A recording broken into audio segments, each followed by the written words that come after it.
Pagar Alam Paradise of South Sumatra.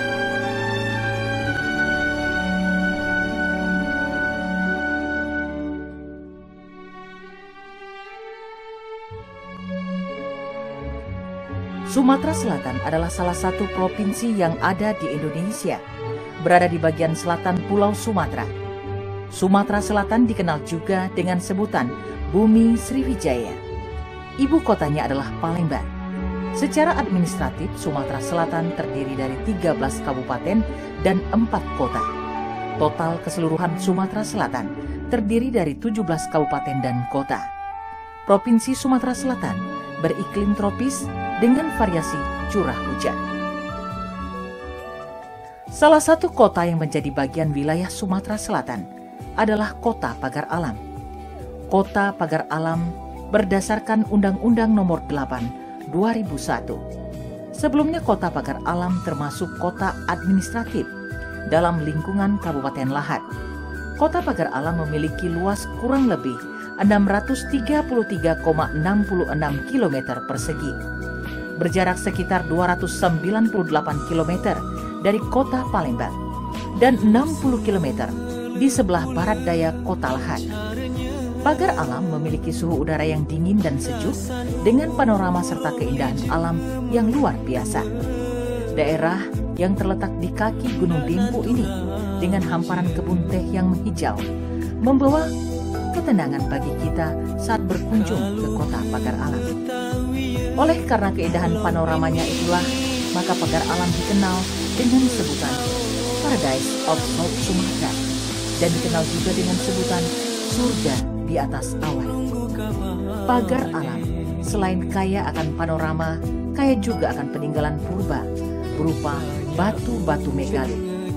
Di kota Pagar Alam terdapat banyak sekali destinasi wisata, mulai destinasi wisata alam, destinasi wisata buatan, destinasi wisata sejarah, dan destinasi agrowisata.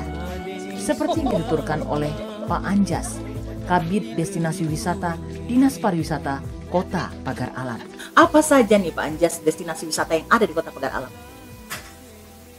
Baiklah, jadi untuk destinasi di Kota Pagar Alam ini sebenarnya ada 3 kategori.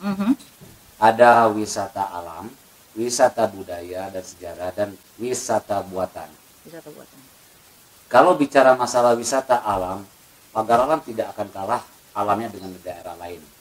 Karena kita memiliki banyak sekali potensi-potensi objek wisata alam yang bisa kita kembangkan dan bisa dikunjungi oleh para tamu-tamu. Seperti air terjun, dan yang sudah ada sangat viral juga Gunung Dempo yang dari dulu kita sudah ketahui ini menjadi salah satu tujuan objek wisata yang lain. Dan kemarin juga sempat viral adanya Curug Kembar di Desa Rimba Candi. Dan ada lagi wisata sejarah dan budaya. Di Pagar Alam ini menjadi salah satu tempat objek wisata yang memiliki banyak sekali megalit dan peninggalan sejarah purbakala di Sumatera Selatan ini. Di Sumatera Selatan. Selain itu, kita berbicara masalah wisata buatan. Sekarang lagi maraknya juga masyarakat di Pagar Alam ini, apalagi pengusaha-pengusaha, mereka membuat wisata buatan yang bisa dikunjungi oleh para pengunjung. Seperti Ozil Garden, Mr. D, dan juga kebun bunga Celosia. Itu adalah wisata buatan yang ada di Kota Pagar Alam. Di Kota Pagar Alam. Dan banyak lagi bisa kita ceritakan. Tapi mungkin kita berkembang dengan ininya, bisa kita ceritakan lagi. Menarik sekali ya. Baik, itu tadi dari Pak Anjas. Nah, kita ke bidang ekonomi kreatif. Ini ada kaitannya dengan ekonomi kreatif ya, karena katanya dengan pariwisata pasti ada juga ekonomi kreatif. Orang berkunjung kan pasti mungkin ingin mendapatkan sesuatu nih. Nah, kita pengen tahu nih dari Ibu Widiawati, Kabid Ekonomi Kreatif dari Dinas Pariwisata, ini bagaimana Ibu? Ya begini, ketika orang berwisata ke kemana saja, khususnya ke Kota Pagar Alam, mereka banyak kebutuhan yang harus dipenuhi, terutama kuliner, karena itu menjadi tugas pengembangan ekonomi kreatif. Karena di bidang pengembangan ekonomi kreatif itu ada subsektor kegiatannya, ada kuliner, kriya, dan lain-lain. Ketika orang berwisata itu dia butuh makan, Bu. Nah, jadi kami menyediakan makanan-makanan khas Kota Pagar Alam, terutama yang tidak ada duanya di mana-mana itu adalah makanan kemplang mie. Kemplang mie. Kemplang mie itu dimakan pada saat, tapi tidak bisa dibawa untuk oleh-oleh, Bu. Jadi pada saat di situ ya bisa dimakan. Pada saat itu makanya karena tidak bisa kemplang mie itu dibawa untuk oleh-oleh. Nah, tapi ada yang kriya-kriya lain yang bisa dibawa ke kotanya masing-masing. Ya. Nah, ini menarik ya, Bu ya. Tadi ngomongin mengenai ekonomi kreatif. Jadi artinya ini ada keterkaitan juga dengan UMKM ya, dengan masyarakat. Di sini kita melibatkan masyarakat. Nah, ini bagaimana peran serta dari masyarakat itu sendiri, Bu? Peran serta masyarakat untuk pengembangan ekonomi kreatif ini sangat antusias, Bu. Di mana bidang ekonomi kreatif telah berkolaborasi dengan UMKM yang ada di Kota Pagar Alam ini. Iya. Jadi untuk pengembangan ekonomi ya, Bu ya? Iya, pengembangan ekonomi. Oke. Untuk menambah kesejahteraan masyarakat. Wow, luar biasa ya. Luar biasa sekali di pendengar. Dan di sini juga ada Pak Beni Jaya. Ini kayaknya nanya dengan Pak Beni ini tentang tentunya promosi wisata yang ada di Pagar Alam, begitu ya, Pak ya? Promosi wisata yang ada di Pagar Alam ini seperti apa? Ini dari Pak Beni, ini juga dari Dinas Pariwisata di pendengar. Terima kasih. Untuk sementara waktu Dinas Pariwisata Kota Pagar Alam itu sudah mengembangkan promosi atau pemasarannya ya, yang sedang digandrungi oleh kalangan muda ataupun orang tua. Sekarang kan ada medsos, dengan media sosial ya. Media sosial, ya. Jadi Dinas Pariwisata sudah memasarkan pariwisata lewat Facebook, Instagram. Jadi kekinian begitu ya, Pak ya? Iya, betul. Ini ya. Instagramable ya. Atau tempat-tempat Instagramable. Gitu kan. Jadi Dinas Pariwisata sudah sangat mengembangkan itu, Bu. Ya. Oke. Jadi yang paling menarik nih, Pak, dari seluruh destinasi wisata yang ada di Kota Pagar Alam ini apa nih, Pak? Yang paling menjadi unggulan begitu? Oke. Kalau yang menjadi unggulan itu waktu itu pernah ada semacam kayak polling ya dulu ya. Itu pernah yang di top 10 itu Green Paradise, Bu. Green Paradise. Green Paradise, Ozil Amazing Garden itu yang jadi top 10 kita. Tingkat kunjungannya tinggi. Tidak menutup itu juga Gunung Dempo ya, perkebunan teh. Kalau itu kan dari dulu, sekarang masih tetap masuk juga 10 besar. Nah, kaitannya dengan ini yang baru ditemukan, yang lagi viral. Ini bagaimana ini, Pak? Oke. Curug Kembar itu kemarin kan memang lagi viral, Bu ya. Viral, ada juga kita kerjasama waktu itu kalau nggak salah TV One ya, pernah juga meviralkannya. Kalau Curug Kembar sih memang kita sudah posting juga, Bu. Udah banyak sih tamu-tamu dari daerah-daerah lain menanyakan keberadaan Curug Kembar itu. Gitu. Terus ada juga kemarin memang ada semacam kayak miss lah ya, untuk ada yang semacam kayak ukiran. Nah, ukiran itu ternyata itu bukan peninggalan sejarah, Bu. Bukan peninggalan sejarah. Ya, ukiran itu masih buatan tangan. Kira-kira tahun berapa ya? 2001, 2010 apa? Zaman milenial. Iya, dan zaman milenial, orang yang iseng lah, anak-anak. Oh, anak-anak iseng ya. Gitu. Nah, tapi ada isu nih, Pak, bahwa isu yang berkembang bahwa situs Rimba Candi ini itu dipercaya sebagai gerbang peradaban katanya Kerajaan Sriwijaya nih, Pak. Yang saya baca gitu literaturnya seperti itu. Kalau kalau untuk yang apa? Untuk yang gerbang itu, Bu ya, mungkin saya tidak bisa menjelaskan, Bu, karena saya bukan expert di bidangnya, Bu. Kalau untuk yang itu, Bu, ya nanti takutnya saya salah ya, kalau menjelaskannya, Bu. Oke. Baik, kayaknya ke pemandu ya. Iya, betul. Mungkin nanti Bisa saya pemandu dia Iya. simat 1 berkecimpung. Udah lebih apa lama dia, Bu ya. Oke. Ya, terima kasih, Bu. Oke, kita ke Pak Ferdi nih, Pak Ferdi. Siap. Ini pendengar dan juga pemirsa, kita masih dari kawasan Villa Gunung Gare, dan saat ini sudah ada dari Himpunan Pramuwisata Indonesia DPC Pagar Alam, ada Pak Ferdi. Pak Ferdi, kalau kata orang ya, kalau kita mau berkunjung ke suatu tempat, kalau tidak ada yang menunjukkan jalan, tidak ada yang menjadi tour guide-nya, bisa kesasar. Nah, sangat. bisa kesasar ya. Betul. Nah, kita pengen tahu nih, Pak Ferdi, ini kira-kira kunjungan wisata yang paling diminati oleh tentunya wisatawan baik itu lokal ataupun mancanegara ke Kota Pagar Alam itu apa nih, Pak? Siap. Oke, selamat siang pemirsa dan pendengar RRI.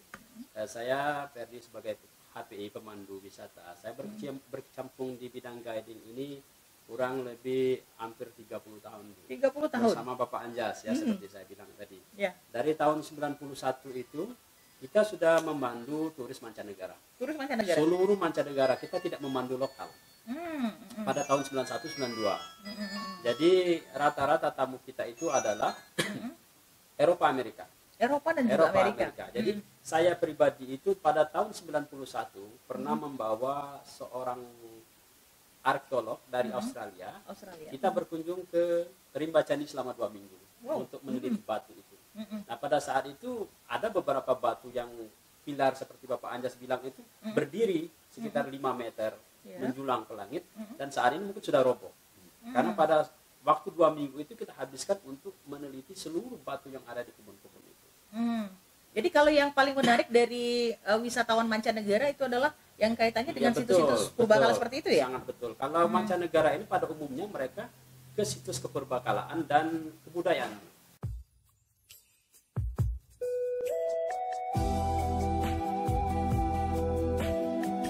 Kita akan membahas satu persatu destinasi wisata yang ada di Pagar Alam. Destinasi pertama adalah destinasi wisata alam. Destinasi wisata alam ini memanjakan pengunjung akan keindahan panorama alam yang ada di Pagar Alam. Selain hamparan kebun teh, kebun kopi yang menghijau, menyejukkan mata. Di destinasi wisata alam yang ada di Pagar Alam ini, ada destinasi wisata Tugu Rimau. Tugu Rimau ini berada di ketinggian kurang lebih 1.800 mdpl, sehingga sangat cocok bagi Anda para pecinta olahraga para layang. Tugu Rimau di tahun 2004 lalu sempat menjadi lokasi olahraga para layang, namun kini menjadi spot wisata karena keindahan alamnya. Di Tugu Rimau ini terdapat tulisan Pagar Alam. Bagi kita yang berkunjung ke Pagar Alam, belum dikatakan ke Pagar Alam sebelum ke Tugu Rimau. Karena keindahan alamnya itulah banyak orang yang datang untuk berwisata di Tugu Rimau, untuk bersuah foto dan merasakan sensasi tikungan yang tajam serta jalan yang berkelok menuju Tugu Rimau, seperti yang dituturkan oleh pengelola wisata Tugu Rimau berikut ini. Baik pendengar dan juga pemirsa, saat ini kita berada tentunya masih di Pagar Alam, yaitu tepatnya di Tugu Rimau ya. Tugu Rimau. Dan saat ini di samping saya sudah ada penjaga dari objek wisata atau destinasi wisata Tugu Rimau, ada Mas Yayan. Ya, Mas Yayan. Mas Yayan, kita mau tanya-tanya nih Mas Yayan, bagaimana kehadiran daripada para pengunjung yang datang ke Kota Pagar Alam, khususnya ke Tugu Rimau ini? Oh iya Bu, ini kalau pengunjung dari luar kota banyak. Ya itu kalau hari libur. Biasanya Sabtu Minggu hari libur banyak pengunjung yang dari luar kota di sini. Luar kota. Seberapa banyak lah kurang lebih kalau seandainya dihadir di waktu weekend atau di hari Sabtu atau Minggu? Oh, masuk 300-an orang lebih. 300 orang lebih ya? 300 orang lebih. Kalau mobil mungkin sampai bawah parkirnya. Oh, sampai bawah ya, penuh ya ininya ya. Nah, di masa pandemi COVID-19 ini kan kita tahu ini lagi corona. Ini ada nggak penurunan atau mungkin ada berdampak terhadap sektor wisata di Tugu Rimau ini? Ya sangat berdampak Bu. Karena COVID ini sangat berdampak, jadi pengunjung mungkin agak takut ke sini. Agak takut. Iya. Tapi penerapan protokol kesehatan tetap kita aman, Bro. Ya.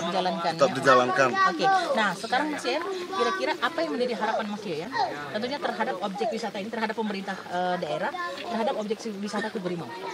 Semoga berkembang lebih banyak wisata di sini, jadi pengunjung bisa narik pengunjung dari luar dari sini, dibangun wahana apa kan di Pagar Alam, iya. Wahana yang lebih menarik lagi begitu ya. Ya. Nah kalau seandainya untuk pengunjung dari mancanegara sendiri bagaimana? Adakah kehadiran dari turis mancanegara ke Tugu Rimau? Ada.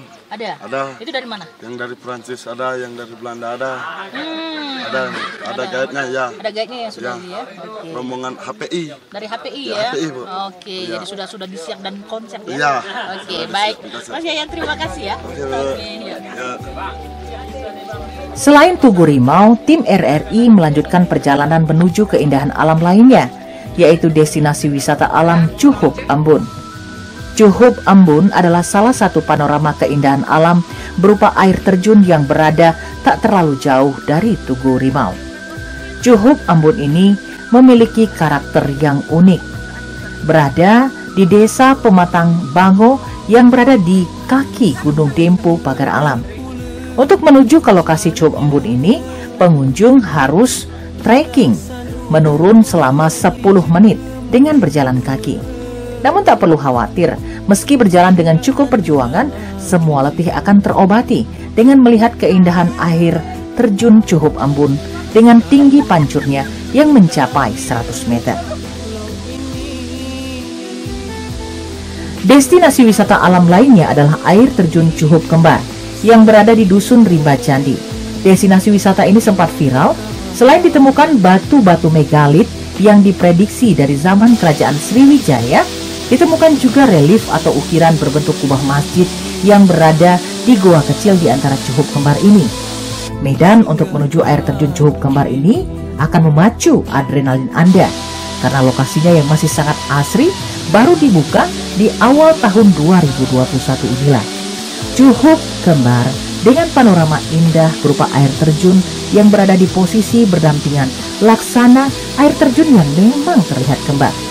Airnya yang jernih dan juga dingin membuat tim RRI tak melewatkan untuk relaksasi mandi di air terjun tersebut. Segar dan benar-benar fresh. Meski jalan yang ditempuh menuju Cuhup Kembar ini penuh dengan perjuangan untuk mencapainya, menjadikan perjalanan kita laksana My Trip, My Adventure. Perhatian pemerintah Pagar Alam pada sektor pariwisata sangatlah luar biasa. Selain wisata alam, ada juga wisata buatan. Dempo Park misalnya, merupakan salah satu destinasi wisata buatan berupa taman tertinggi di Sumatera Selatan. Berada di ketinggian kurang lebih 1.800 meter di atas permukaan laut. Dempo Park ini pun merupakan destinasi wisata buatan yang juga ramai dikunjungi ketika orang datang ke Pagar Alam. Masuk ke lokasi ini, kita hanya dikenakan tiket yang sangat terjangkau di dompet. Ya, hanya Rp5.000 per orang. Di Dempo Park, pengunjung dibuat betah untuk berlama-lama di lokasi ini karena tersedia arena bermain untuk anak, taman bunga, dan spot foto yang indah dan juga instagramable. Setelah melakukan penjelajahan di beberapa destinasi wisata alam dan juga destinasi wisata buatan yang ada di Kota Pagar Alam, RRI bersama Dinas Pariwisata Kota Pagar Alam sepakat untuk melanjutkan petualangan esok hari menuju destinasi wisata lainnya yang ada di Pagar Alam. Sebelum maghrib, tim RRI telah kembali ke tempat kami menginap, yaitu di Villa Gunung Gare. Kami kagum akan keindahan Kota Pagar Alam dengan hamparan kebun teh yang ada. Membentang hijau dapat kami lihat dari lobi Villa Gunung Gare. Kami pun sempat berbincang dengan manajer Villa Gunung Gare, Pak Yadi, mengenai tingkat kunjungan wisatawan di masa pandemi COVID-19 ini. Kaitannya dengan tingkat kunjungan wisatawan menginap di villa ataupun di hotel serta homestay yang ada di Kota Pagar Alam. Beliau pun menuturkan. Baiklah, villa dan hotel wisata Gunung Gare ini dalam masa kepengelolaan kami, alhamdulillah berkembang dengan baik. Namun setelah adanya pandemi COVID-19 ini ada sedikit grafik penurunan pengunjung ke Villa Hotel Wisata Gunung Gare ini yang mana para pengunjung ini karena ada dampak dari daerahnya masing-masing yang melakukan lockdown ya. Ya. Namun setelah adanya new normal,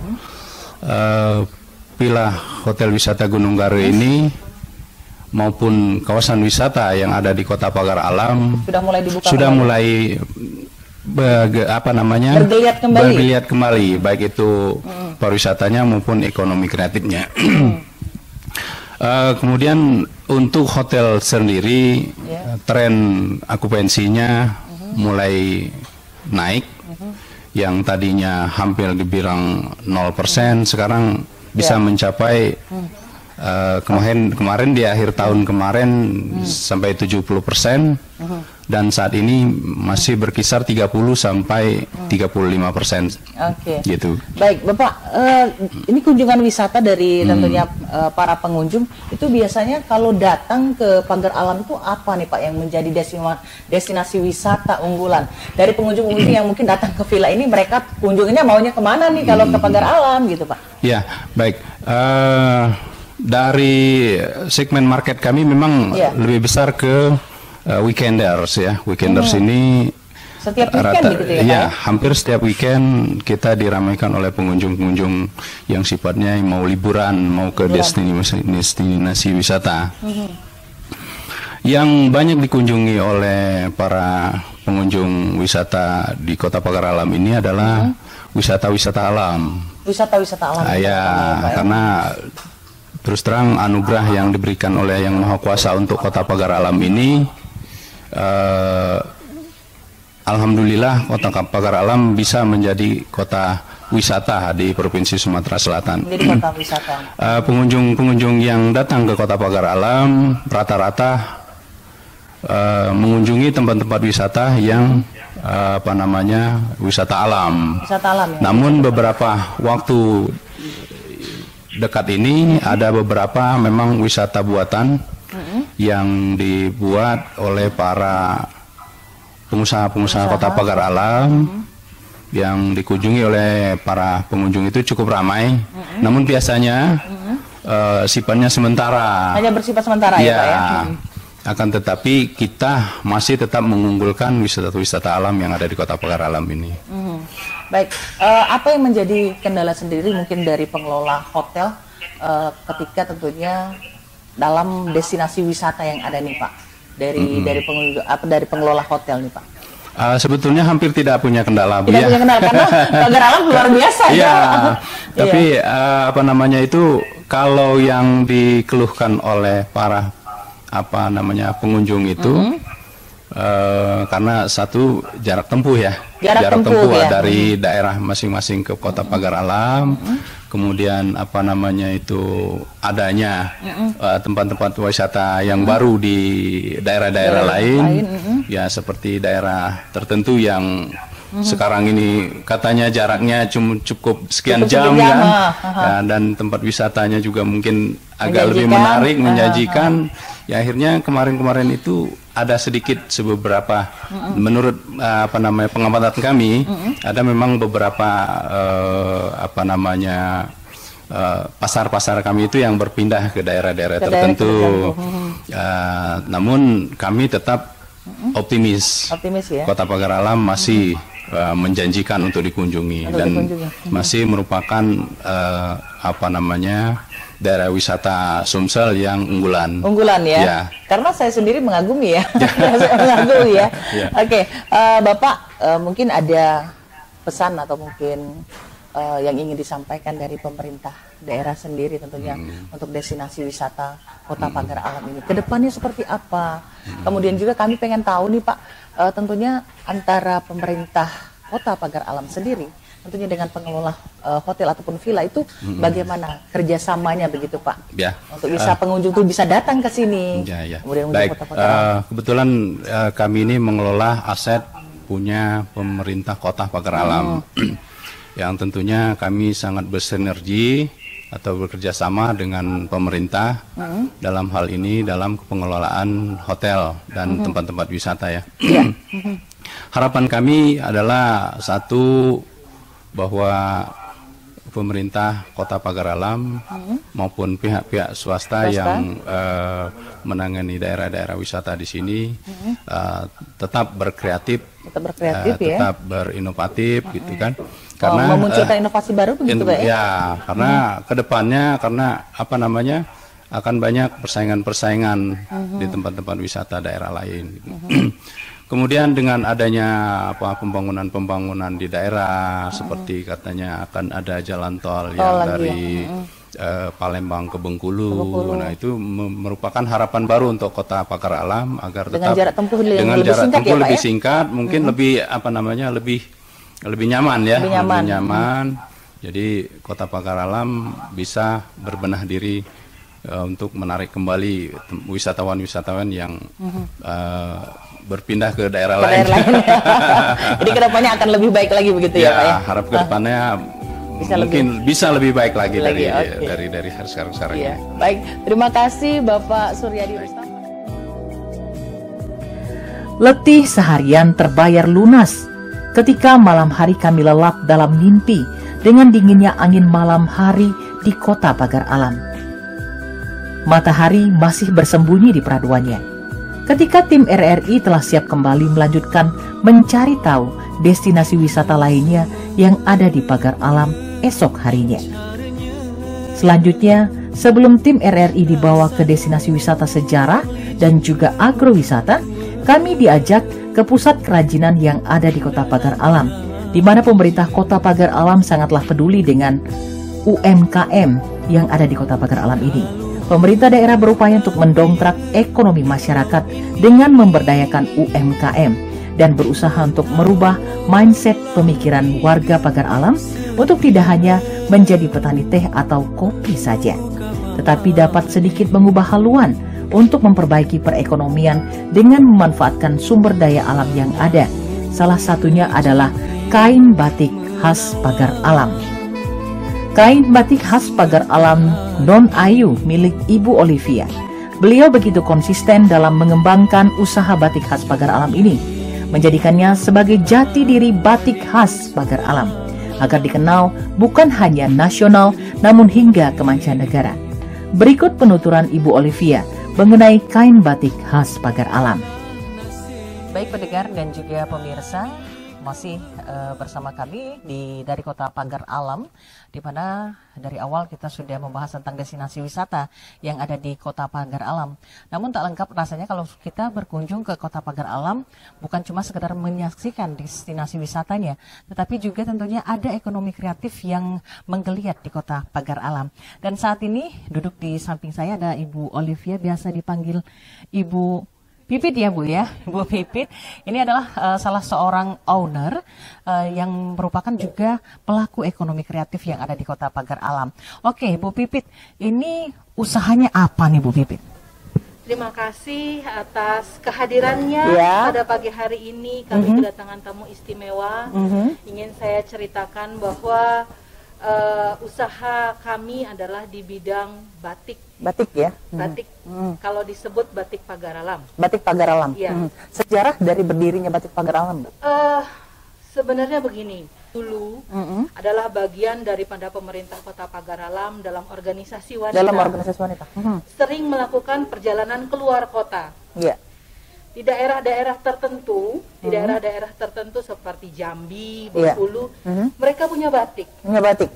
Sehingga begitu kehadiran kami di sana selalu dibawa ke tempat batik. Ke tempat batik, iya. Terus saya berpikir, Pagar Alam punya apa ya?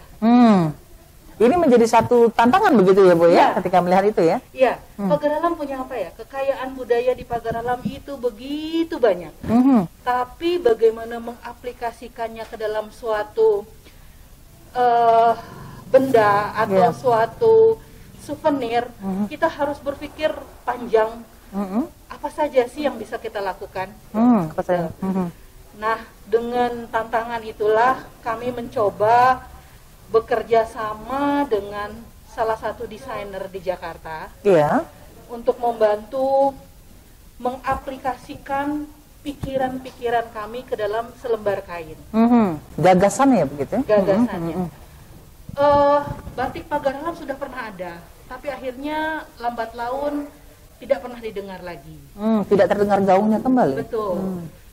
Motif yang dipakai adalah ukiran dari rumah adat Bali, ada ukiran. Ada ukirannya. Nah, mereka mengambilnya dari sana. Dan tentunya kami ingin berbeda. Ingin sesuatu yang berbeda. Iya. Mungkin ini akan membuat orang tidak bosan kalau orang lihat ukiran rumah Bali terus. Nah, mungkin ini membuat orang kembali tertarik dengan batik. Batik ya. Jadi inovasi apa yang dilakukan ini, Bu? Kami mengambil dari ini. Apa ini? Ini adalah piting. Oh, piting. Piting. Apa sih piting ini? Iya, piting itu apa? Gitu. Piting ini adalah anyaman bambu. Iya.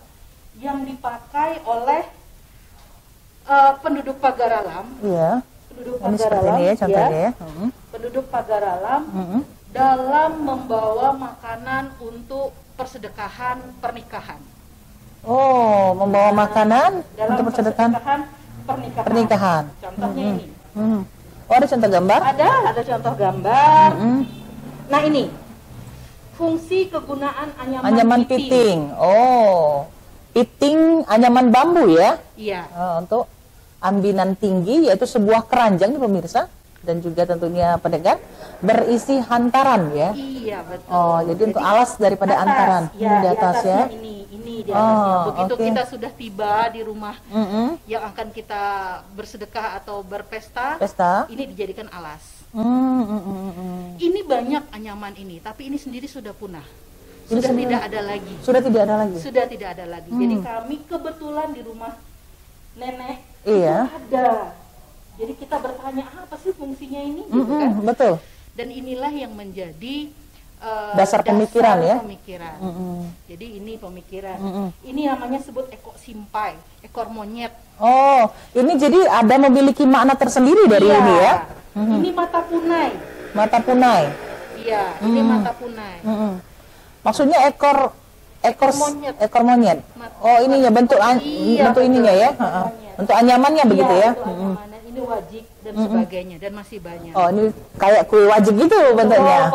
Potongan kue wajik. Nah, dengan tapi saya memiliki keterbatasan bahwa ini bukan bidang saya. Iya. Bukan bidang saya.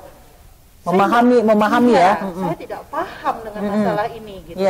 Makanya kami menggandeng desainer dari Jakarta, kebetulan memang sepupu sendiri, sehingga diskusi kami lebih intens ya. Buka ya? Iya, nggak apa-apa, yang penting prokes ke jalan ya. Gimana jadi Bu? Jadi karena hubungan persaudaraan, jadi komunikasi kami lebih intens. Jadi apa dan bagaimana. Dan di sini saya diajarkan bagaimana kami mendesain. Nah, ini desain awal.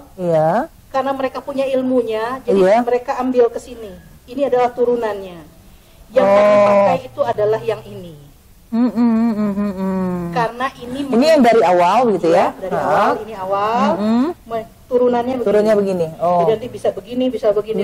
Oh, tinggal dicampur begitu ya, dikolaborasikan ya. Jadi ini adalah nilai yang memang memiliki nilai jual. Nilai jual. Artistiknya ada. Tidak hanya sekedar yang ada langsung kita plek gitu kan gitu ya. Jadi ada nilai seni begitu ya? Iya, jadi nilai seninya, nilai artnya, dan sebagainya. Itulah kami kenapa harus menggandeng orang yang memiliki keahlian kemampuan termasuk jenis bahan. Kita tidak pernah tahu bahan katun tuh apa sih? Bagaimana sih bentuknya? Apakah bahan katun atau serat alam itu memiliki motif atau hanya polos saja? Nah, ternyata memang kita dengan menggandeng orang yang benar-benar paham, kita diajarin. Ini loh, namanya katun tuh serat alam.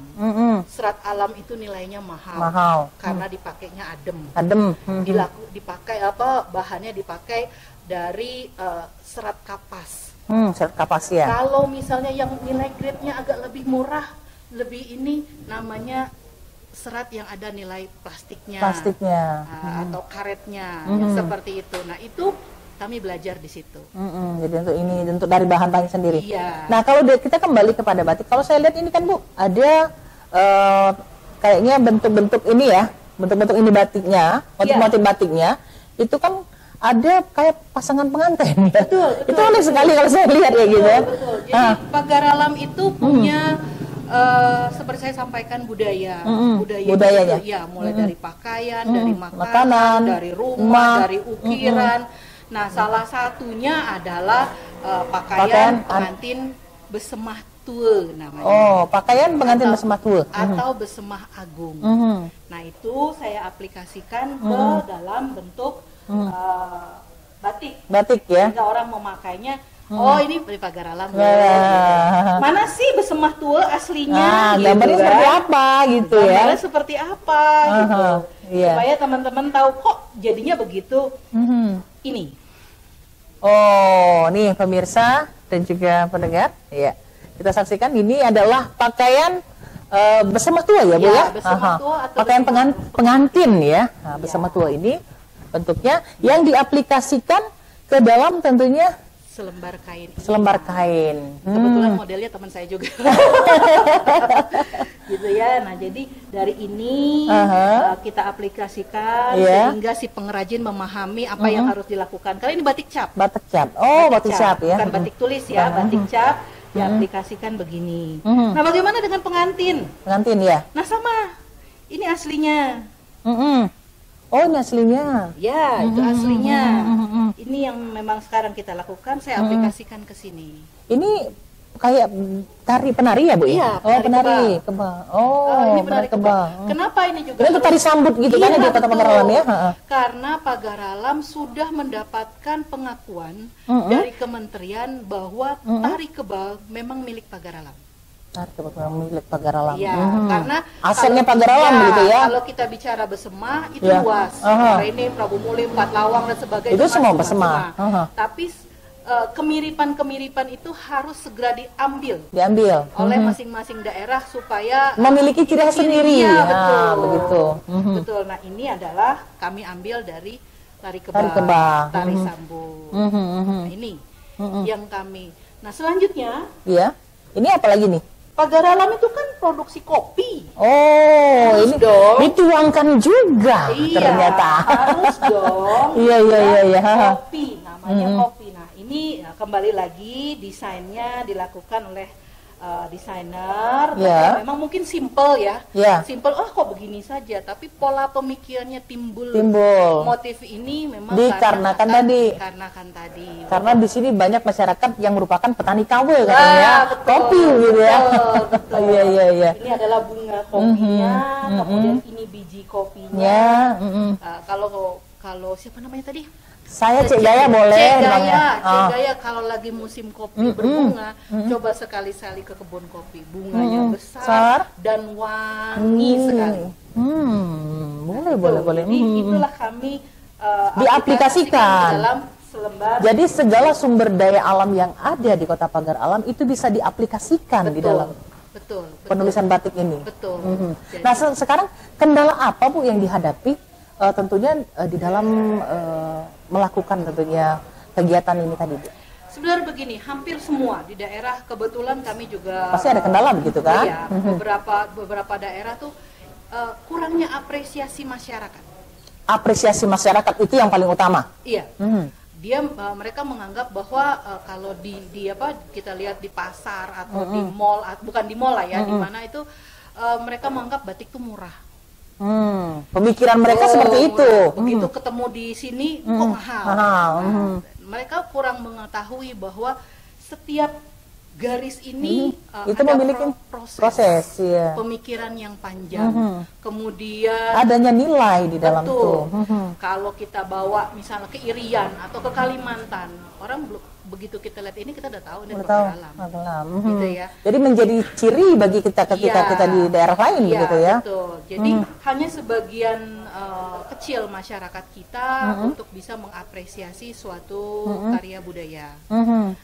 Jadi saya harus berpikir keras lagi bagaimana menekan biaya operasional sehingga daya jual batik saya bisa terjangkau oleh siapapun. Iya, itu sebenarnya kendala. Mengingat itu, tapi buat saya setiap karya memang membutuhkan proses yang panjang. Saya tidak merasa menyesal atau merasa bersusah hati dengan situasi yang disebut kendala tadi ya. Karena saya yakin batik Pagar Alam akan menjadi tuan rumah di Pagar Alam sendiri paling tidak ya. Kalau bisa sampai go internasional gitu ya. Walaupun memang harus membutuhkan waktu yang lama. Gitu. Setiap sesuatu pasti ada prosesnya begitu ya. Customer yang memang tertarik mengetahuinya. Nah, anggota DPRD Kota Pagar Alam pun sudah mulai kalau ada tamu beli batik di sini. Nah, untuk promosi sendiri bagaimana ini, Bu? Promosi sendiri terus terang saya memang bukan salah satu kendala sebenarnya. Memang belum berproses secara luas. Kenapa? Kalau barang terlalu banyak, itu tidak ada eksklusivitasnya. Jadi memang kami hanya mencetak atau memproduksi batik ini tidak dengan jumlah yang besar. Banyak. Jadi agak limited edition ya, Bu ya. Iya, betul. Saya punya 2 pengrajin. 2 pengrajin itu memiliki suatu beda. Yang satu reguler saja. Reguler. Yang ya. kadang-kadang saya bilang tolong produksi 10 batik ya, sama semua. Tapi saya punya satu pengrajin yang tidak pernah punya ada double. Maksudnya tidak punya ada double? Oh, tidak ada ya, dari tempat lain tidak ada gitu. Tempat lain tidak ada. Maksudnya dia cuma punya dapat selembar kain ya ini aja. Ini, tidak ada double. Seandainya Cek gaya pengen bajunya agak besar atau pakai XXL itu nggak bisa. Oh. Jadi satu lembar ya itu satu lembar. Iya, betul. Nah, itu jadi itu nampaknya untuk ukuran yang kecil ya, Bu. Nah, sih, saya mempertimbangkan juga ukuran satu lembar kain ini 2,5 meter. Oh, begitu. Semua ukuran bisa terpenuhi. Oh, jangan khawatir. Sudah dipikirkan. Saya pikir tidak dipikirkan. Sudah dipikirkan. Nah, sementara untuk tenaga kerjanya sendiri ini, Bu.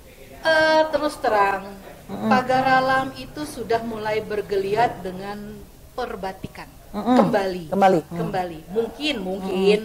Mungkin batik kami merupakan selalu inspirasi. Tapi terus terang, secara kualitas, secara etos kerja untuk berproduksi Pagar Alam belum bisa saat ini ya. Jadi terus terang saya bekerja sama dengan pengrajin-pengrajin yang memang sudah ahlinya. Jadi memang itu dilakukan, produksinya tidak di sini. Tapi beberapa bulan terakhir Pagar Alam sudah punya batik dengan anak-anak yang memang belajar di batik ya. Iya, tapi tidak ada di sini kebetulan. Saya sih berharap teman-teman yang membatik di luar mau menitipkan batiknya di sini sehingga dengan situasi seperti ini saya bisa mempromosikan batik-batik memang yang karya pemuda-pemudi di Pagar Alam. Nah, tadi kembali kepada kendala, Ibu sempat menyebutkan bahwa salah satu kendalanya adalah mindset daripada masyarakat ya, di mana mindset masyarakat ini berpikir bahwa kalau batik itu murah, kayak itu kan merupakan satu tantangan. Nah, kemudian juga kepada promosi. Ini kan kaitannya dengan Kota Pagar Alam dengan segala destinasi wisata yang ada, kemudian dengan segala kekayaan alam yang ada, begitu kan? Ini kan memiliki nilai jual. Nah, apakah ada dari pemerintah daerah sendiri mungkin kerjasama atau seperti apa, Bu? Kira-kira misalnya ada turis datang, kemudian mungkin dibawa ke sini atau apa gitu, Bu? Oh iya, Pagar Alam ini ada pemerintah, dari pemerintah ada BUMD, gitu ya. Alhamdulillah sampai hari ini baik pemerintah maupun BUMD seperti Bank Sumsel, gitu ya. Itu mensupport ya? Mereka kalau bawa rombongan kemari, nah itu jadi kreativitas itu tidak boleh terhenti hanya dengan beberapa kendala. Harapan saya harus tetap maju begitu ya. Tetap maju, batik apapun jenis ekonomi kreatif yang dihasilkan di Pagar Alam bisa menjadi tuan rumah di Pagar Alam sendiri. Selain kain batiknya, bagi wisatawan yang berkunjung ke Pagar Alam dan ingin membawa buah tangan berupa kerajinan masyarakat Pagar Alam seperti cindramata atau makanan khas yang bisa dibawa pulang, kami pun diajak ke sana, ke salah satu UMKM yang ada di Pagar Alam, Pusat Jajanan Putra Abadi. Kami tidak hanya menikmati oleh-oleh berupa makanan kecil yang berbahan ketela ungu yang disulap menjadi makaroni ketela ungu. Makanan kecil yang mantap dimakan sambil menikmati suguhan kopi hangat khas Pagar Alam sungguhlah membawa sensasi yang tak terlupa. Di Pusat Jajanan Putra Abadi ini, kita pun diberikan kesempatan untuk melihat bagaimana pengolahan dan juga pembuatan makaroni yang berasal dari ketela ungu. Dan juga dapat merasakan kopi Pagar Alam yang juga ada di usahanya ini. Di mana sang pemilik usaha ini menuturkan bagaimana awal mulanya beliau memilih untuk menggeluti usaha makanan ringan ini. Bermula saat beliau resign dari tempatnya bekerja dulu, dan berikut ini penuturannya. Ya, pendengar dan juga pemirsa, masih dari Kota Pagar Alam. Saat ini kita tentunya berada di sebuah tempat produksi. Ini merupakan salah satu yang menjadi kebanggaan juga di Kota Pagar Alam untuk ekonomi kreatif ya. Di mana ada usaha dari Bu Weni. Di sini ada Ibu Weni, kita sapa dulu ya, Bu Weni. Sehat ya? Alhamdulillah sehat. Kami berkunjung dari Palembang datang ke sini untuk melihat bagaimana proses dari tentunya usaha yang Bu Weni jalani tentunya dalam ekonomi kreatif ini. Ini usaha sudah berjalan berapa lama nih Bu? Usaha saya sudah berjalan selama 16 tahun. 16 tahun? Iya, 16 tahun. Mungkin ada ceritanya sendiri Bu, memulai usaha ini seperti apa? Saya memulai usaha ini dari resign dari perusahaan, saya keluar, kemudian saya pulang kampung, dimulai dengan standar pisang, bermodalkan uang 50.000. Bermodalkan uang 50.000. Kemudian saya mengelola keripik pisang. Setelah melakukan berbagai macam inovasi produk, kami sekarang mempunyai 37 macam produk. 37 macam. Apa saja itu Bu? Banyak sekali ya, diantaranya memang diversifikasi pangannya, ada beras tiwul, kemudian ada makaroni ubi jalar ungu. Jadi ubi jalar yang dikelola menjadi keripik, menjadi makaroni ubi ungu. Oh, jadi makaroni ya ini ya? Yep. Oke, ini proses pembuatannya ya?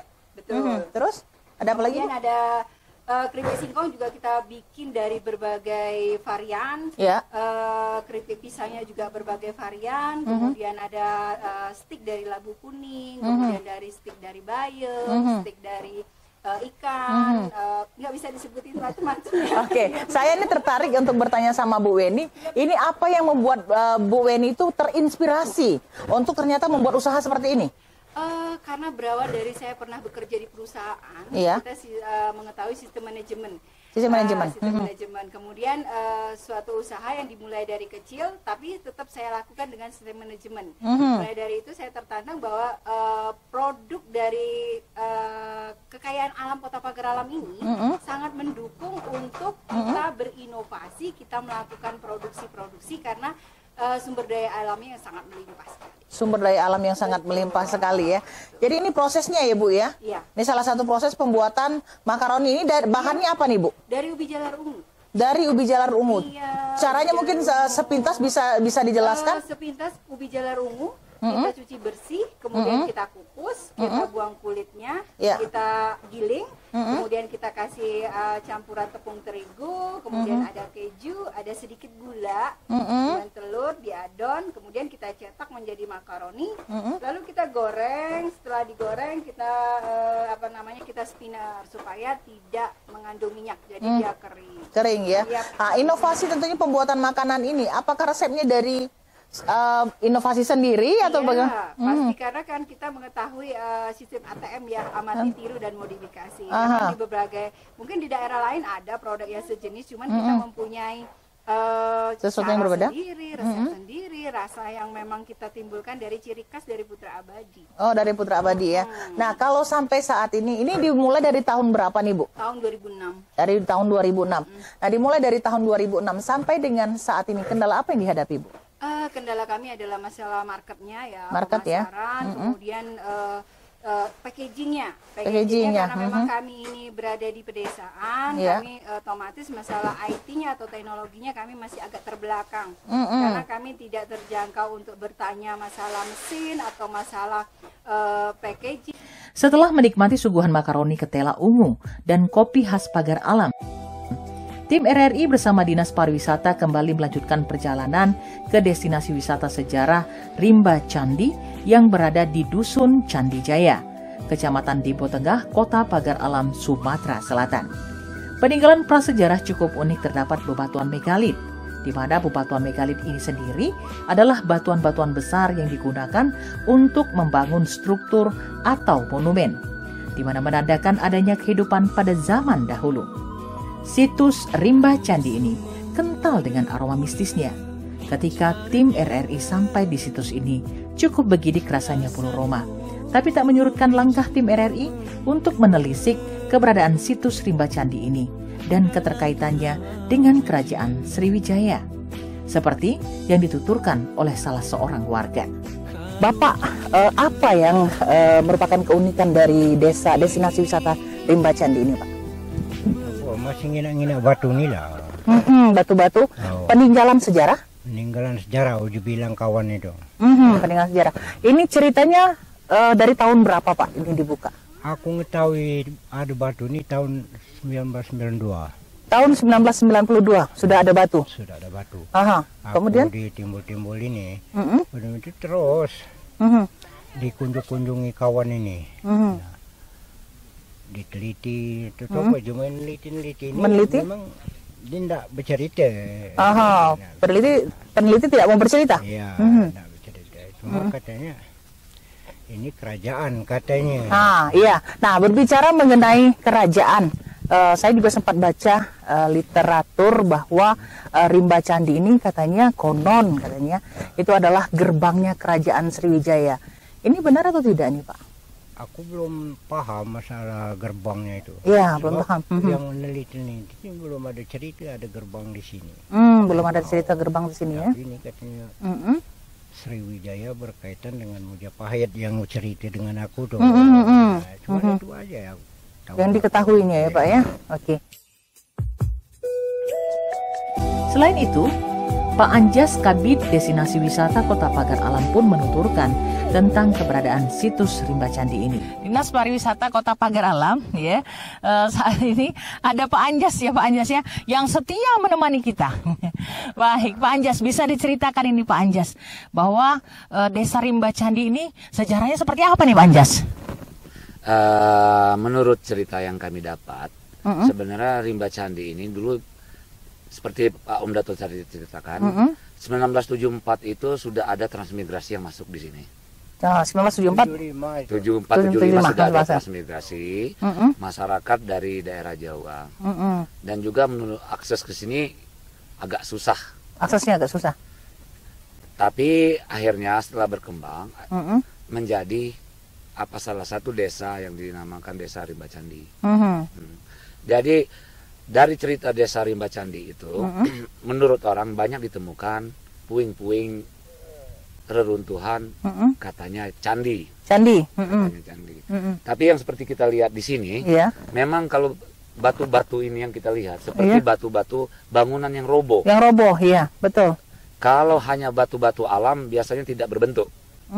Dan kita berapa kali kedatangan tim dari arkeolog ataupun dari peneliti-peneliti lain, mereka menyampaikan batu yang ada di sini ini jenisnya andesit. Andesit, batu andesit. Andesit ini batu seperti apa, Pak? Dengan batu-batu megalit. Selain Pak Anjas, RRI pun mendapatkan keterangan dari Ratih yang merupakan tour guide dari HPI yang mendampingi perjalanan tim RRI ke Rimba Candi. Berikut penuturannya.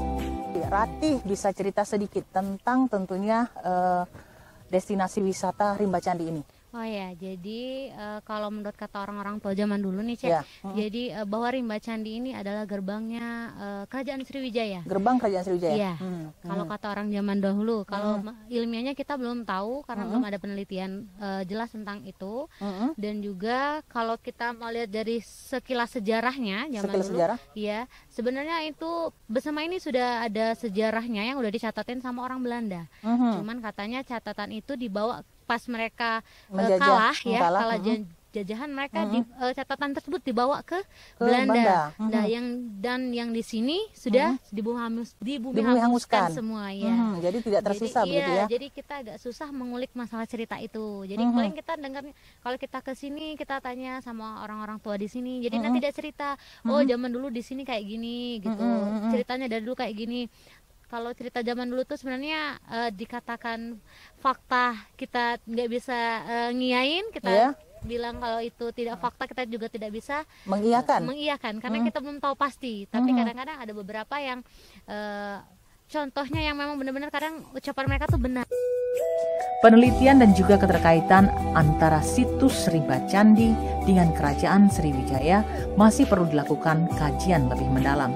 Kalaulah kepercayaan masyarakat setempat yang mengatakan bahwa Rimba Candi adalah gerbang Kerajaan Sriwijaya itu benar adanya, maka bila candinya ditemukan, maka candi dari Rimba Candi ini ukurannya akan 3 kali lebih besar dari Candi Borobudur saat ini. Perjalanan RRI pun berakhir di destinasi agrowisata Jeruk Kerega, sebuah inovasi baru yang dilakukan oleh pemerintah Kota Pagar Alam untuk menarik minat wisatawan berkunjung ke Pagar Alam. Salah satunya adalah destinasi wisata Jeruk Kerega. Destinasi agrowisata ini membawa sensasi sendiri bagi pengunjung yang berkunjung. kita disuguhkan dengan hamparan kebun tanaman jeruk gerega. Kita bisa membeli jeruk gerega dengan cara memetiknya langsung dari pohonnya. Sebuah sensasi yang luar biasa. Jeruk dengan rasa yang manis dimakan dengan beberapa cara yang unik. Jeruk ini dapat dibawa pulang setelah dipetik, ditimbang, dan dibayar. Berikut penuturan dari petani yang juga merupakan pengelola destinasi wisata jeruk gerega ini yang menuturkan. Dengan Pak siapa? Rusi Sirwadi. Pak Rusi Sirwadi. Jadi gerga jeruk itu luar biasa. Kalau soal makan, pemupukan ini agak rakus. Memang ekstra pemeliharaan. Kalau buah sampai patah-patah.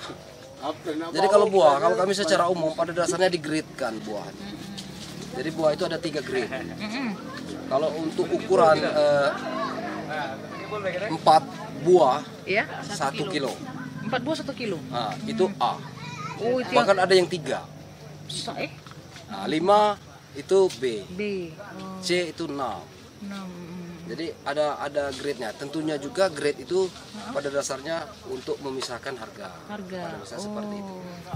Sebuah kepuasan yang luar biasa yang dirasakan oleh tim RRI setelah berkunjung ke Kota Pagar Alam. Pantaslah rasanya jika Pagar Alam dikatakan Paradise of South Sumatra, atau disebut juga sebagai surga di atas awan, karena keindahan dan potensi alamnya yang sungguh luar biasa, serta masyarakatnya yang bersahaja, ramah dan bersahabat, membuat kerinduan untuk datang lagi ke Pagar Alam.